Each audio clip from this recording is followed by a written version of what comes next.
નરેન્દ્ર મોદી વિચાર મંચ ખેડા જિલ્લા તથા મહિલા શાખા ખેડા જિલ્લાની સંયુક્ત બેઠકનું કમલમ કાર્યાલય ખાતે આયોજન નડિયાદ ખાતે કરવામાં આવ્યું હતું। બેઠકમાં મોટી સંખ્યામાં કાર્યકરો તથા હોદ્દેદારો હાજર રહ્યા હતા।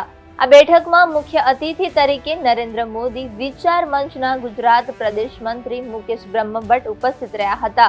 આ ઉપરાંત વડોદરાથી આવેલા નરેન્દ્ર મોદી વિચાર મંચ મહિલા શાખાના ગુજરાત પ્રદેશ મહામંત્રી જાગૃતિબેન પંડ્યા તથા વડોદરાના નરેન્દ્ર મોદી વિચાર મંચના શ્રીમતી ભાવનાબેન ભટ્ટ સહિત અન્ય આગેવાનો હાજર રહ્યા હતા। બેઠક દરમિયાન નરેન્દ્ર મોદી વિચાર મંચ મહિલા શાખાના નવનિયુક્ત પદાધિકારીઓની વરણી તથા શપથવિધિ યોજાઈ હતી, જેમાં ખેડા જિલ્લા મહિલા શાખાના અધ્યક્ષ તરીકે ભૂમિકાબેન માલીની નિમણૂક કરવામાં આવી હતી। ઉપાધ્યક્ષ તરીકે નેહાબેન સોની, રચનાબેન માલી, દક્ષાબેન સોનારા, કામિનીબેન દવે અને હેમલબેન પટેલની વરણી કરવામાં આવી હતી, જ્યારે મહામંત્રી તરીકે ઝંખનાબેન પંચાલ, અંજનાબેન પટેલ અને દીપ્તિબેનની નિમણૂક કરવામાં આવી હતી।